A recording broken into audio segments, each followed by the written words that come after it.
Welcome students to Paragon classes. आज class 12th के lecture में हम यूनिट 1 का नया चैप्टर स्टार्ट करने वाले हैं जिसका नाम है गॉस थ्योरम। तो चलिए, अब तक आपने कूलम्ब्स लॉ और इलेक्ट्रिक फील्ड चैप्टर फिनिश कर लिया है। अब फटाफट गॉस थ्योरम को शुरू करते हैं। ये जो आपको सामने दिखाई दे रहा है नया चैप्टर का नाम गॉस थ्योरम है। गॉस के आगे अपॉस्ट्रोफी एस लगा है, यानी गॉस तो किसी साइंटिस्ट का नाम है और अपॉस्ट्रोफी एस का या की के लिए लगाया जाता है।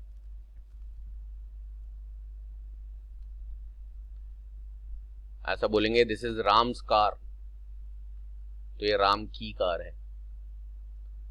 तो जैसे बोलते हैं गॉस थ्योरम, तो एक गॉस की थ्योरम है या गॉस द्वारा बनाई गई थ्योरम।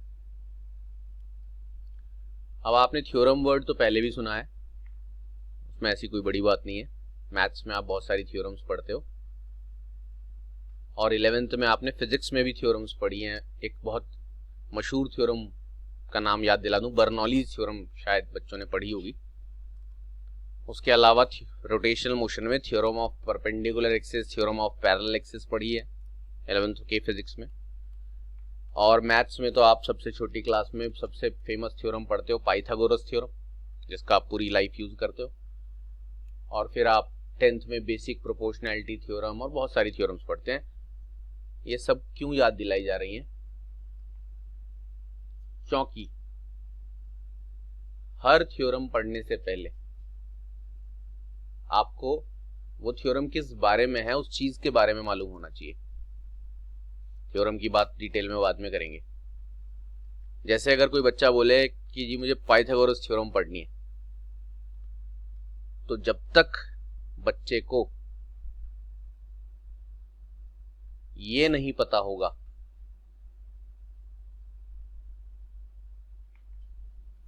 क्या है ये राइट एंगल ट्राइंगल,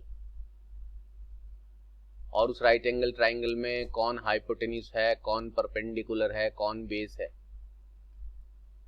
ये सारे टर्मिनोलॉजी नहीं पता होगी, तब तक उसे आप पाइथागोरस थ्योरम समझा ही नहीं सकते। क्योंकि जब आप पाइथागोरस थ्योरम बोलोगे तो आप बोलोगे in a right angle triangle the square of hypotenuse is equal to square of perpendicular plus square of base. अब ना उस बच्चे को राइट एंगल ट्राइंगल क्या होता है ये पता है, ना ही हाइपोटेन्यूज, परपेंडिकुलर, बेस, तो वो पाइथागोरस थ्योरम समझ ही नहीं पाएगा। तो जिस थ्योरम के बारे में आप बात कर रहे हो, एक्सप्लेन कर रहे हो, उस थ्योरम में यूज हुए हुए वर्ड्स, टर्मिनोलॉजी, या उस थ्योरम, वो थ्योरम किस चीज के ऊपर बेस्ड है, किस चीज के बारे में बात करती है वो थ्योरम, ये आपको पहले पता होना चाहिए। ये बात मैं इसलिए क्लियर कर रहा हूं क्योंकि गॉस थ्योरम अभी आपको पढ़ाने से पहले कुछ टर्म्स के बारे में पढ़ाया जाएगा। वो दो टर्म्स आपको पहले से पता होंगी, then only you can understand what is Gauss theorem and what are the uses of Gauss theorem, what are the applications of Gauss theorem. ये टर्म्स अगर आपको नहीं पता तो आप गॉस थ्योरम के बारे में कुछ नहीं जान सकते। जैसे राइट एंगल ट्राइंगल नहीं पता तो पाइथागोरस नहीं सीख सकते। इससे बेस्ट एग्जांपल आपको नहीं मिल सकता इन सारी चीजों को समझने के लिए।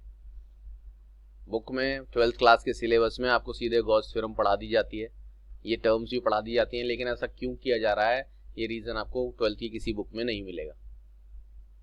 तो थ्योरम पर ध्यान देने से पहले आपको ये दो बातें जो मैं बता रहा हूँ वो समझनी है। पहला हेडिंग, अभी थ्योरम को आप होल्ड पर डालो और पहले हेडिंग पर आओ। पहला जो हमारा हेडिंग है उसका नाम है एरिया वेक्टर। एरिया वर्ड आपने पहले सुना होगा, किसी भी सरफेस का, किसी भी चीज का एरिया आप निकालना मैथमेटिक्स में पढ़ चुके हो। डिफरेंट शेप के एरिया का, एरियाज का फॉर्मूला आपको बताया जाता है। सबसे पहले छोटी क्लास से शुरू होता है एरिया ऑफ स्क्वायर, उसके बाद area of rectangle, area of triangle, area of circle. फिर ये 2 डायमेंशनल से 3 डायमेंशनल फिगर्स आ जाती हैं, तब आपका जब क्यूब बनता है तो उसका सरफेस एरिया निकलता है। क्यूब के 6 सरफेसेस होते हैं। ये 10th क्लास तक की मैथ्स इतनी सबने पढ़ी है, तो वही रेफरेंस देता हूं मैं, जो ये बच्चा कोई कंप्लेंट ना कर सके कि ये जो मेरे पास 11th में 12th में मैथ्स नहीं है। फिजिक्स में उतना मैथ्स 11th क्लास और 10th क्लास तक सबको पढ़ा दिया जाता है। 10th क्लास तक बेसिक मैथमेटिक्स, और 11th में जिसके पास मैथ्स नहीं है उसको भी फिजिक्स में 11th क्लास में उतना मैथ्स मैंने पढ़ा दिया है कि उसको 12th क्लास में कोई दिक्कत ना हो। तो जिन टॉपिक्स की मैं बात कर रहा हूँ सब बच्चों को आते हैं, कुछ 10th क्लास तक की मैथ्स में और कुछ 11th में मैंने बताए हैं। तो एरिया पहले आप प्लेन फिगर्स का निकालना सीखते हो और फिर 3D में 3D ऑब्जेक्ट्स के सरफेस एरिया को आप निकालना सीखते हो। क्यूब, क्यूबॉइड के सरफेस एरियाज, फिर उसके बाद सिलेंडर का आप सरफेस एरिया निकालना सीखते हो। और सिलेंडर में फिर आपको 2 तरह का सरफेस एरिया निकालना सिखाया जाता है, एक तो कर्व्ड सरफेस एरिया और एक टोटल सरफेस एरिया। ऐसी स्फेयर का भी सरफेस एरिया आप निकालना सीखते हो। एरिया आपने बहुत बार निकालना सीखा है, लेकिन एरिया की वैल्यू जो भी आती है, जैसे मान लो 20 और मीटर स्क्वायर, ये कैलकुलेट करने के बाद मैथ्स में आपका काम खत्म हो जाता था। फिजिक्स में एरिया को फाइंड आउट करने का फॉर्मूला, मेथड, यूनिट हर चीज वैसा का वैसा ही है, कुछ नहीं बदला है, सिर्फ एक एडिशन हुआ है। फिजिक्स में एरिया को आज के बाद वेक्टर कंसीडर करना हमेशा, अब तक जो मर्जी किया हो। In physics area is considered as a vector quantity, और एरिया का वैल्यू आप वैसे ही फाइंड आउट करोगे जैसा आप मैथ्स में करते हो। जिस चीज का एरिया है उसके फॉर्मूले के अकॉर्डिंग आप एरिया फाइंड आउट करोगे, ये उसका value unit SI unit metre square होगा। सेंटीमीटर स्क्वायर में भी करते हैं, लेकिन SI यूनिट होगा तो मीटर स्क्वायर ही होगा। तो एरिया के फॉर्मूले, वैल्यू, यूनिट में कोई डिफरेंस नहीं है। सिर्फ डिफरेंस क्या है कि फिजिक्स में, in physics area of a surface is considered as a vector quantity, और वेक्टर क्वांटिटी अगर कंसीडर कर रहे हैं तो उसका मैग्नीट्यूड के साथ साथ डायरेक्शन भी होना जरूरी है। अब डायरेक्शन क्या होगा उसके लिए एक कन्वेंशन बनाया गया है। वो कन्वेंशन ये है कि जिस भी सरफेस का आप एरिया फाइंड आउट कर रहे हो, उस एरिया का वैल्यू तो जो आपने कर लिया, ओके, डायरेक्शन हमेशा उस सरफेस के नॉर्मल होगा। तो मैं यहां दिखाता हूं, नॉर्मल मतलब परपेंडिकुलर, जिसे आप नॉर्मली आउटवर्ड भी बोल सकते हो। अब ये दोनों जो आपको एग्जाम्पल के तौर पे डायग्राम दिखाए हैं, ये ऐसे इस प्लेन में रखे हुए हैं जैसे आपके टेबल पर कोई प्लेट रखी हो। तो टेबल पर अगर प्लेट रखी है, उसका जो एरिया है वो टेबल के सरफेस से बाहर की तरफ, यानी कमरे में अगर टेबल रखी है तो वो छत की तरफ ऐसे एरिया का डायरेक्शन होगा। और उस वेक्टर को या एरो को बनाने के बाद आप उसे कहोगे एरिया वेक्टर। एरो की लेंथ, लंबाई उसके मैग्नीट्यूड को शो करेगी, और डायरेक्शन हमेशा सरफेस के नॉर्मल रहेगा, जिस भी सरफेस का एरिया आप निकाल रहे हो। ये भी एग्जांपल दूसरा आपको दिखाया है। ऐसे कोई प्लेट या कोई शीट या कोई भी चीज रखी हो तो उसका एरिया ऐसे होगा। अगर यही जो आप ऑब्जेक्ट देख रहे हो, ये अगर ऐसे रखा होता,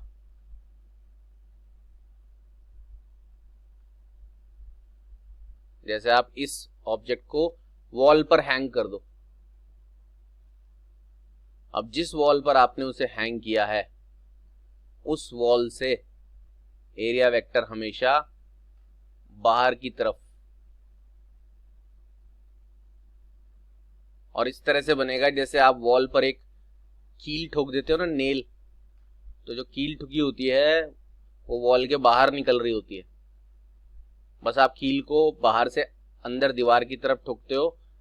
आप ऐसा समझ लो ये कील दीवार को फाड़ के दीवार के बाहर आपकी तरफ निकल रही है। तो एरिया का डायरेक्शन, एरिया वेक्टर का डायरेक्शन कहना चाहिए, हमेशा जिस भी सरफेस का एरिया निकाल रहे होते हैं उस सरफेस के, ये अगर वो सरफेस है तो उस सरफेस के नॉर्मली आउटवर्ड होगा।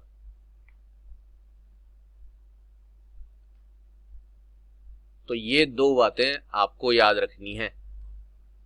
पहली बात, गॉस थ्योरम वगैरह सब कुछ पढ़ने से पहले अगर ये जानकारी नहीं होगी तो थ्योरम आप कितना भी कोई समझा ले, कितना भी बुक से पढ़ ले, आप समझ नहीं पाओगे। पहली बात, in physics area of a surface is considered as a vector quantity.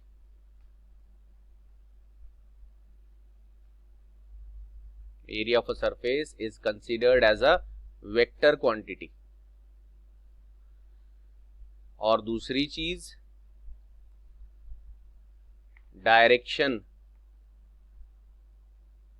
Of area vector is always normally outward from the surface। जो भी सरफेस का एरिया आप निकाल रहे हो, जैसे मान लो ये सिलेंडर है, इसके इस सरफेस का अगर आप एरिया वेक्टर दिखाओगे तो वो इस तरफ आएगा, इस सरफेस का एरिया वेक्टर दिखाओगे इस तरफ आएगा, इस सरफेस का एरिया वेक्टर, इस सरफेस का एरिया वेक्टर, और ये जो ये सरफेस है इसका आपकी तरफ होगा, स्क्रीन से आपकी आंख में घुस रहा होगा वो वेक्टर।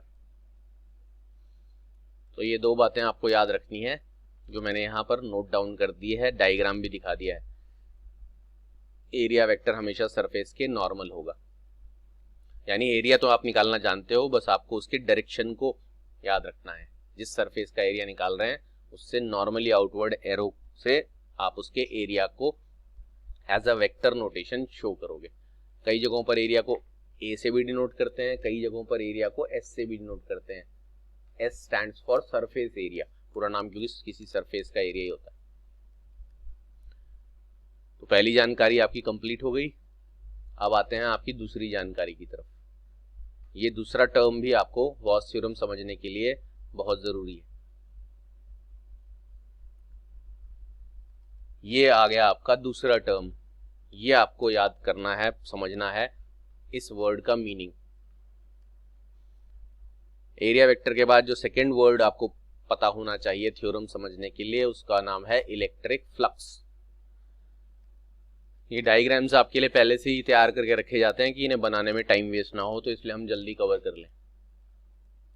अब इन डायग्राम्स में क्या दिखाया गया है? इन डायग्राम्स में दिखाया गया है कि ये एक ऑब्जेक्ट है, कोई जैसे मेटल की शीट, या कोई भी मेटल जरूरी नहीं है, कोई भी शीट, प्लेट, कोई पेपर वेपर टाइप का कुछ सरफेस है रेक्टेंगुलर, और ये रेक्टेंगुलर सरफेस का ये जो ब्लैक लाइन से एरो शो किया जा रहा है ये उसका एरिया वेक्टर है। तो ब्लैक से लिख देता हूं मैं, ये ब्लैक लाइन से जो शो किया जा रहा है वो उसका एरिया वेक्टर है। देखो आपका ये जो सरफेस है वो इस तरह से रखा है जैसा आपको दिख रहा है, तो उसका एरिया वेक्टर सरफेस के नॉर्मल है। आप उस सरफेस को स्लांट करते जाओगे तो एरिया वेक्टर भी ऊपर की तरफ उठता जाएगा। जैसे अभी मैंने बताया था, किसी वॉल पर आपने हैंग कर दिया इस प्लेट को तो वॉल से बाहर की तरफ होगा। अगर आप ऐसे वॉल से उतार के उसको स्लांट करके किसी टेबल पर रख दोगे तो उसका एरिया वेक्टर टेबल से नॉर्मली आउटवर्ड हो जाएगा, और जब तक स्लैंट कर रहे हो तो ये उसका एरिया वेक्टर है। आप इस सरफेस को जिधर मर्जी घुमाओ, एरिया वेक्टर सरफेस के नॉर्मल रहेगा। एरिया वेक्टर को और किसी चीज से लेना देना नहीं होता, सरफेस के नॉर्मली आउटवर्ड उसे होना है, और नॉर्मली आउटवर्ड होने के चक्कर में जैसे जैसे सरफेस को आप पोजीशन चेंज करते जाओगे एरिया वेक्टर की पोजीशन भी चेंज होती जाएगी। तो ये आपको तीन डिफरेंट उसी सरफेस की पोजीशंस दिखाई हैं, लेकिन तीनों में एरिया वेक्टर सरफेस के नॉर्मल ही है। अब ये जो रेड कलर से लाइंस दिखाई गई हैं ये रेड कलर की लाइंस इलेक्ट्रिक फील्ड इंटेंसिटी को शो कर रही हैं, और हमने ये इमेजिन किया है कि ये जो सरफेस है ये किसी इलेक्ट्रिक फील्ड में प्लेस्ड है, और जब कोई सरफेस किसी इलेक्ट्रिक फील्ड में प्लेस्ड होता है तो उस सरफेस पर या तो इलेक्ट्रिक फील्ड लाइंस आकर टकराती हैं या उससे आर पार हो जाती हैं।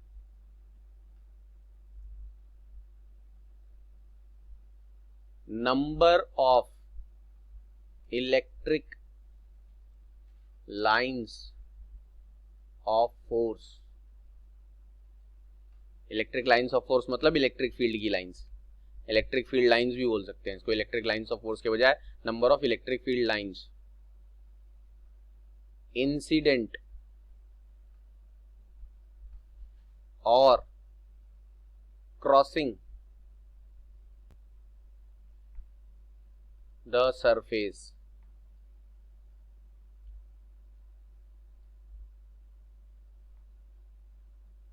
crossing the surface normally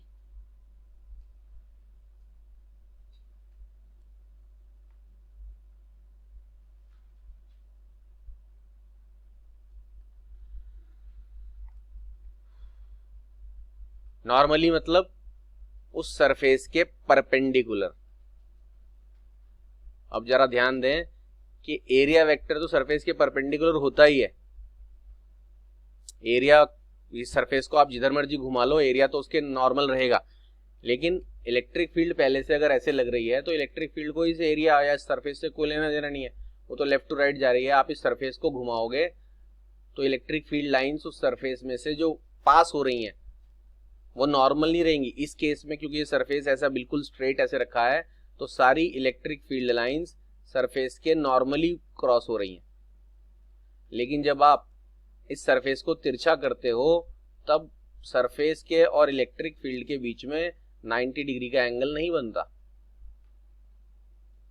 और यहां तो एक भी ऐसी इलेक्ट्रिक लाइंस ऑफ फोर्स नहीं है, इस पूरे सरफेस में कोई ऐसी इलेक्ट्रिक लाइन ऑफ फोर्स नहीं है जो सरफेस के नॉर्मल गुजर रही हो, क्योंकि सरफेस का नॉर्मल तो इधर है और इलेक्ट्रिक फील्ड लाइन इधर जा रही है। अगर कोई भी सरफेस इलेक्ट्रिक फील्ड में रखा है तो उस सरफेस में से गुजरने वाली, ऑब्वियसली इलेक्ट्रिक फील्ड में रखा है तो वहां इलेक्ट्रिक लाइंस होंगी, लेकिन आपको वो लाइंस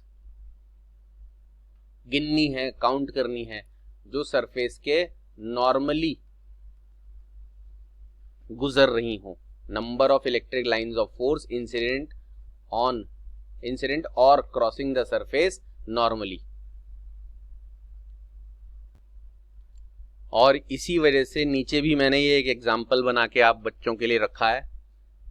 यहां पर ये शीट के बजाय ये एक रिंग जैसा कुछ ऑब्जेक्ट है, इस रिंग को भी आपने इलेक्ट्रिक फील्ड में रख दिया तो इससे इलेक्ट्रिक फील्ड लाइंस क्रॉस हो रही हैं। इसमें भी ये ब्लैक कलर से इस रिंग के एरिया निकाल के रिंग के नॉर्मली एक एरो बना दिया, नॉर्मली मतलब परपेंडिकुलर, वो उसके एरिया वेक्टर को शो करता है, और रेड कलर वाली लाइंस किसको शो कर रही हैं? इलेक्ट्रिक फील्ड को। यहां पर भी रेड कलर वाली लाइंस इलेक्ट्रिक फील्ड को शो कर रही हैं, और ब्लैक कलर से जो एरो बनाया है वो एरिया वेक्टर को शो कर रहा है। सबसे पहले अगर बच्चों से पूछा जाए इलेक्ट्रिक फ्लक्स होता क्या है तो आपको उसका डेफिनेशन क्या लिखना है, बच्चे सीधा इलेक्ट्रिक फ्लक्स का फॉर्मूला बता देते हैं। फॉर्मूला नहीं बताना, आपको इलेक्ट्रिक फ्लक्स का डेफिनेशन बताना है कि होता क्या है। फाइंड आउट कैसे करते हैं वो अलग चीज है, वो फॉर्मूला है। लेकिन इलेक्ट्रिक फ्लक्स होता क्या है कि whenever a substance is placed, an object is placed, a surface is placed कहना चाहिए, इनसाइड एन इलेक्ट्रिक फील्ड। जब भी किसी ऑब्जेक्ट को, किसी सरफेस को इलेक्ट्रिक फील्ड में रखा जाता है, या तो उस पर, उस ऑब्जेक्ट पर, उस सरफेस पर इलेक्ट्रिक फील्ड की लाइंस आकर टकराएंगी या उससे आर पार होंगी, क्रॉस करेंगी उसको। रिंग के केस में ऐसे क्रॉस कर सकती है। लेकिन आपको सारी क्रॉस करती हुई लाइंस जो दिख रही हैं वो उसका फ्लक्स नहीं, आपको सिर्फ वो वाली लाइंस को कंसीडर करना है या काउंट करना है, number of electric lines of force incident और क्रॉसिंग द सरफेस नॉर्मली, जो उससे 90 डिग्री पर गुजर रही हैं। अब जैसे कि यहां सारी लाइंस 90 पर गुजर रही हैं तो सारी लाइंस काउंट होंगी, यहां पर एक भी लाइन इस सरफेस के 90 डिग्री पर नहीं गुजर रही, क्योंकि सरफेस का 90 डिग्री तो आप एरिया वेक्टर से शो कर रहे हो। यहाँ सभी का डायरेक्शन एरिया वेक्टर की तरफ है, यानी सभी लाइंस नॉर्मल है, यहाँ एक भी लाइन नॉर्मल नहीं है। इसका केस हम आपको बाद में बताएंगे कैसे काउंट करते हैं, कौन नॉर्मल है कौन नहीं है। लेकिन यहाँ साफ दिख रहा है कि सारी नॉर्मल है, यहाँ एक भी नॉर्मल नहीं है। तो एक भी नॉर्मल नहीं गुजर रही तो आप कह सकते हो इस सरफेस में फिलहाल इलेक्ट्रिक फ्लक्स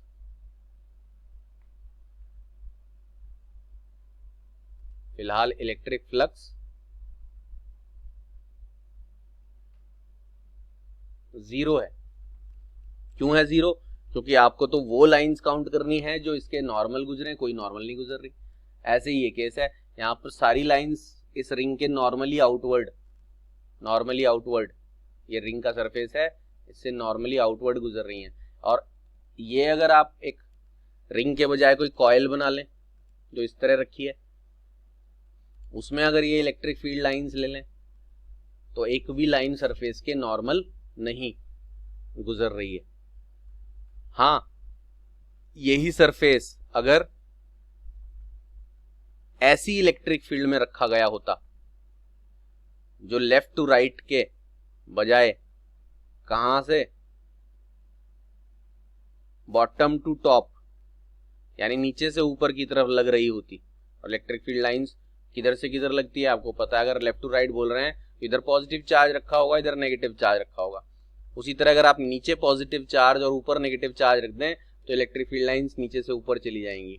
अगर ये सरफेस, ये जो आप दिख रहा है, ये इस वाली इलेक्ट्रिक फील्ड में रख दिया जाए तो सारी लाइंस इसके नॉर्मली पास हो जाएंगी, तो सबको काउंट करेंगे, वही इसका फ्लक्स बन जाएगा। तो इस वर्ड का मीनिंग और इस लाइन को अच्छी तरह याद रख लें, जो मैं बोल रहा हूं बार बार आपके नोट्स में लिखी हुई है कि व्हाट इज इलेक्ट्रिक फ्लक्स या डिफाइन इलेक्ट्रिक फ्लक्स। तो आप बोलोगे the electric flux of a surface, किसी भी सरफेस का electric flux, when it is placed inside an electric field, किसी भी सरफेस का इलेक्ट्रिक फ्लक्स जब उसे कहां रखा जाता है, इलेक्ट्रिक फील्ड में, is the number of electric lines of force incident और क्रॉसिंग द सरफेस नॉर्मली। यानी जब भी किसी सरफेस को इलेक्ट्रिक फील्ड में रखा जाएगा, इलेक्ट्रिक फील्ड में तो रखा होना जरूरी है, वरना इलेक्ट्रिक फील्ड लाइंस कहां से आएंगी। तो जब भी किसी सरफेस को इलेक्ट्रिक फील्ड में रखा जाएगा तो उसमें से जितनी भी लाइंस सरफेस के नॉर्मली गुजर रही हैं, परपेंडिकुलर गुजर रही हैं या टकरा रही हैं, वो उस सरफेस का इलेक्ट्रिक फ्लक्स कहलाएगा। तो फ्लक्स की डेफिनेशन आपको क्लियर हो गई है। अब आपको किसी सरफेस का फ्लक्स का वैल्यू निकालने के लिए कह दिया जाए, अगर बोलते हैं इस सरफेस का वैल्यू फ्लक्स कितना है वो निकालो, इसका निकालो, इसका निकालो, तो यहां तो आपने इलेक्ट्रिक फील्ड लाइंस बना के दिखाई हुई हैं, लेकिन आपको पता है रियलिटी में इलेक्ट्रिक फील्ड लाइंस दिखती नहीं है। ये तो हम जबरदस्ती डायग्राम में बना देते हैं इलेक्ट्रिक फील्ड को रिप्रेजेंट करने के लिए। इलेक्ट्रिक फील्ड लाइंस इमेजिनरी हैं। इलेक्ट्रिक फील्ड भी ग्रेविटेशनल फील्ड की तरह दिखती नहीं है, महसूस होती है। बस ग्रेविटेशनल फील्ड मैंने पहले भी बताया महसूस होती है मास को। कोई भी ऑब्जेक्ट के अंदर मास हो तो अर्थ उसे अपनी तरफ खींचेगी mg फोर्स से। ऐसी किसी ऑब्जेक्ट के अंदर चार्ज हो तो उसे इलेक्ट्रिक फील्ड महसूस होगी। तो इलेक्ट्रिक फील्ड लाइंस प्रैक्टिकली बनी भी होती नहीं, तो आप दिखती भी नहीं है। तो जो चीज आपको दिखती नहीं है वो आप काउंट कैसे करोगे? कर ही नहीं सकते काउंट। तो जो चीज आप काउंट नहीं कर सकते उसका number of electric field lines कैसे काउंट करोगे जब दिख ही नहीं रही है? तो इसलिए इलेक्ट्रिक फील्ड को फाइंड आउट करने का, बल्कि इलेक्ट्रिक फील्ड नहीं, इलेक्ट्रिक फ्लक्स को फाइंड आउट करने का आपको एक फॉर्मूला, एक मेथड बताया जाएगा। वो फॉर्मूला या वो मेथड क्यों बताया जा रहा है, ये बात ध्यान से सुन लें। क्योंकि इलेक्ट्रिक फ्लक्स की डेफिनेशन कहती है कि किसी भी सरफेस को इलेक्ट्रिक फील्ड में रखे जाने के बाद उसमें से कितनी इलेक्ट्रिक फील्ड की lines, electric lines of force कहते हैं जिन्हें, वो क्रॉस कर रही हैं या इंसिडेंट है नॉर्मली। आपको उन्हें गिनना है, गिन आप सकते नहीं हो, क्योंकि यहाँ तो भले ही आपको इलेक्ट्रिक फील्ड दिखाया, रियलिटी में कहीं पर कोई चार्ज, यहाँ मान लो पॉजिटिव चार्ज रख दें और यहाँ नेगेटिव चार्ज रख दें, तो सबको पता है इस इलाके में इलेक्ट्रिक फील्ड बनेगी तो, लेकिन दिखेगी नहीं। अब उस दिख ही नहीं रही है, ये लाइनें कुछ नहीं दिख रही, आपने कोई सरफेस रखा तो आप गिन कैसे पाओगे कि कितना इलेक्ट्रिक फ्लक्स है, कितनी लाइनें इसको नॉर्मली क्रॉस कर भी रही हैं या नहीं। तो इसके लिए एक मेथड, एक फॉर्मूला बनाया गया है, यानी इस इलेक्ट्रिक फ्लक्स के आपको दो पार्ट याद रखने हैं जो बच्चे मिक्स कर देते हैं। पहला पार्ट डिफाइन इलेक्ट्रिक फ्लक्स, कि इलेक्ट्रिक फ्लक्स क्या होता है, तब आपको ये आंसर देना है कि the electric flux of a surface when it is placed in an electric field is the number of electric lines of force incident और क्रॉसिंग द सरफेस नॉर्मली। और दूसरा पॉइंट क्या है जो हम पढ़ने जा रहे हैं कि इलेक्ट्रिक फ्लक्स को फाइंड आउट कैसे करते हैं। तो हम आपको ले चलते हैं हाउ टू फाइंड आउट या कैलकुलेट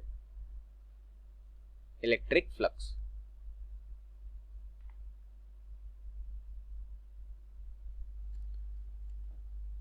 ये आप पहुंच गए अपने सेकेंड पार्ट पर, ये सीखने के बाद कि इलेक्ट्रिक फ्लक्स क्या होता है, how to calculate electric flux. उसके लिए मैंने एक एग्जाम्पल का डायग्राम आपको बना के दिखाया, वैसा ही बिल्कुल, कि आपके पास एक कहीं पर इलेक्ट्रिक फील्ड अप्लाई हो रही है जो आपको दिख रही है लेफ्ट टू राइट। ये मैं एरो बना देता हूं, इलेक्ट्रिक फील्ड एक वेक्टर क्वांटिटी, और उस इलेक्ट्रिक फील्ड में एक ये सरफेस आपको दिखाई दे रहा है, जिस सरफेस का एरिया आपने फाइंड आउट कर लिया है, वो आप मैथ्स में जैसे करते हो लेंथ इनटू ब्रेड्थ वगैरह करके वो फाइंड आउट कर लोगे। बट उस सरफेस का एरिया उस सरफेस के हमेशा कैसे रहेगा, सरफेस के नॉर्मल। इलेक्ट्रिक फील्ड किधर भी लगे, एरिया वेक्टर को हमेशा सरफेस के नॉर्मल रखना। और इसीलिए मैंने स्लांट पोजीशन वाला एग्जांपल लिया है कि स्लांट पोजीशन वाला एग्जांपल से आपको सारे केस सॉल्व हो जाएंगे। ये जो एंगल है ये थीटा है, ये एंगल किस किस के बीच है, इलेक्ट्रिक फील्ड के डायरेक्शन और एरिया वेक्टर के। तो यहां पर फॉर्मूला डायरेक्टली लिखा है, लेकिन ये फॉर्मूला बना कैसे वो मैं आपको दिखाता हूं। ये फॉर्मूला बना कैसे, अगर इलेक्ट्रिक फील्ड एक तरफ लगती हुई दिख रही है और एरिया वेक्टर तो सरफेस के नॉर्मल रहना है, ये सरफेस आप कितना भी स्लांट या ऐसे भी रख दोगे अगर ये शीट को, तो इलेक्ट्रिक फील्ड तो फिर भी इधर ही लग रही है। जब कहा गया एरिया वेक्टर किधर आ जाएगा, अब ऐसे, क्योंकि मैंने बताया था एरिया वेक्टर को तो सरफेस के नॉर्मल रखना है। जैसे जैसे आप सरफेस को पोजीशन चेंज करते जाओगे, एरिया वेक्टर की पोजीशन भी चेंज होती जाएगी, क्योंकि उसे तो सरफेस के नॉर्मल रहना है।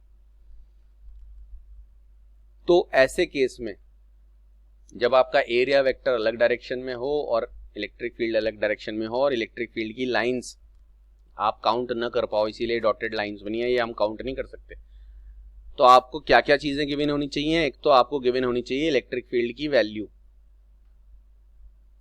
यानी मैग्नीट्यूड, जो कि ऐसे दिया जाएगा 20 न्यूटन पर कूलम। और दूसरा आपको एरिया की वैल्यू दी गई होनी चाहिए, इसकी भी वैल्यू यानी मैग्नीट्यूड। अगर वैल्यू या मैग्नीट्यूड नहीं होगी तो इस सरफेस की डायमेंशंस दी होंगी, लेंथ और ब्रेड्थ, तो आप एरिया फाइंड आउट कर लोगे मैथ्स के फॉर्मूले से। और ये गिवन होना चाहिए इनके बीच का एंगल,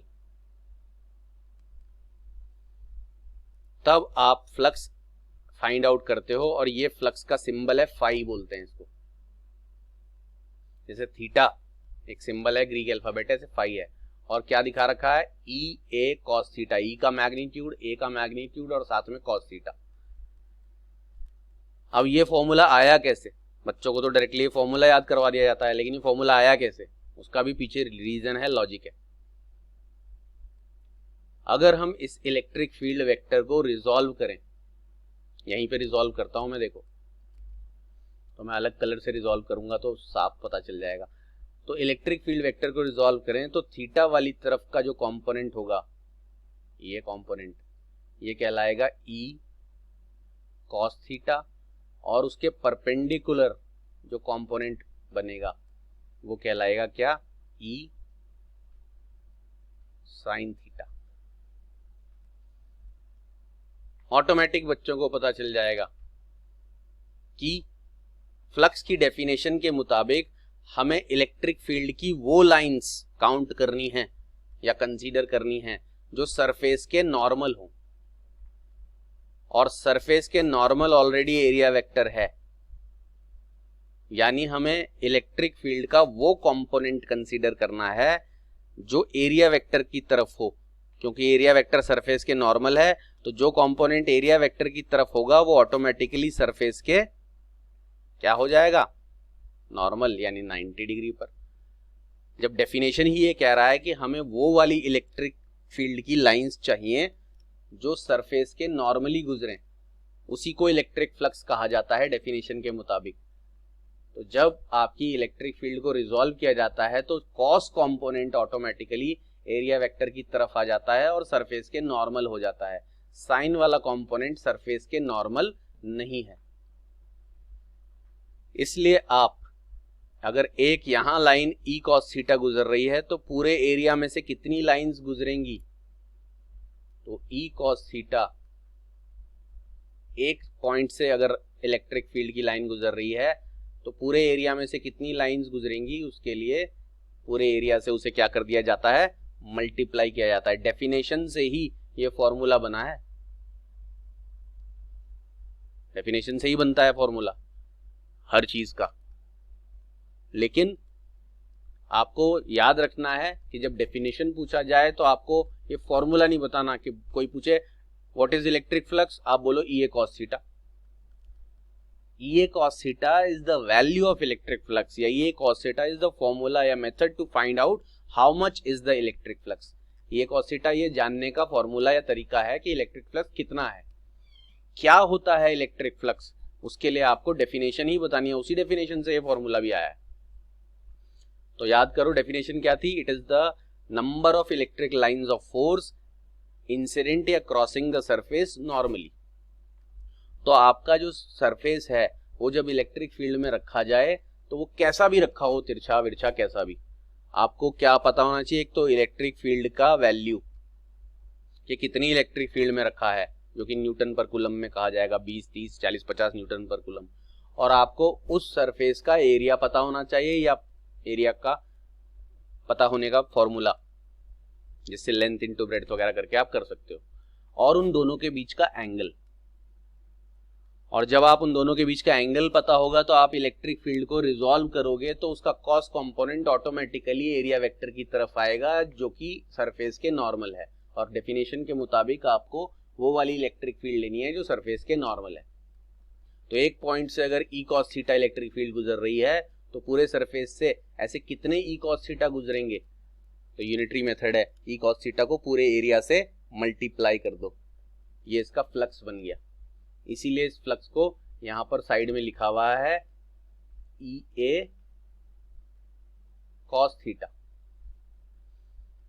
तो ई की वैल्यू आपको पता है, ए की वैल्यू पता है, उनके बीच का एंगल पता है, और कॉस थीटा ही क्यों आया, साइन थीटा क्यों नहीं आया, वो भी आपको रीजन बता दिया, क्योंकि कॉस कंपोनेंट ही सरफेस के नॉर्मल है और वही इलेक्ट्रिक फ्लक्स होता है। इलेक्ट्रिक फील्ड का वो चीज जो सरफेस के नॉर्मल हो। और एक पॉइंट से अगर E cos theta electric field गुजर रही है तो इस सारे पूरे सरफेस से कितनी इलेक्ट्रिक फील्ड गुजरेगी, उस कॉस वाले कंपोनेंट को पूरे एरिया से मल्टीप्लाई कर दिया। अब जो दो बातें आपको इसमें डायग्राम में नहीं दिख रही हैं वो और दो बातें मैं बता रहा हूं। पहली बात, आप अगर इस एक्सप्रेशन को वेक्टर नोटेशन में लिखना चाहो तो ऐसा लिख सकते हो। ये बात आपको 11th क्लास में बता दी गई है कि अगर आपके पास दो वेक्टर्स हैं, इलेक्ट्रिक फील्ड तो वेक्टर है ही, आप पिछले चैप्टर में पढ़ चुके हो, एरिया को हमने बताया उसे वेक्टर लेना ही है।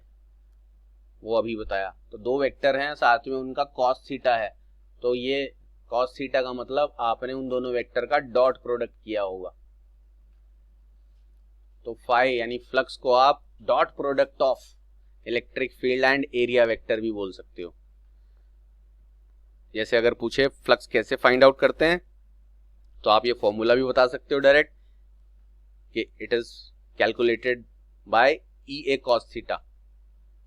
फाई से सिंबल होता है फ्लक्स का, ये फाई का सिंबल याद रखना। इसे इलेक्ट्रिक फील्ड का सिंबल ई है, एरिया का सिंबल ए है, दोनों के बीच के एंगल का सिंबल थीटा है। ऐसी फ्लक्स वर्ड का सिंबल, इलेक्ट्रिक फ्लक्स वर्ड का सिंबल जो है वो फाई है, और वो होता है product of electric field, area और कॉस थीटा के। या फिर आप ऐसे भी कह सकते हो electric flux is the dot product of electric field and area vector. Electric field बोलते ही वो वेक्टर है, एरिया वेक्टर बोलना पड़ता है। तो how can you find out the electric flux? Electric flux can be calculated by performing the dot product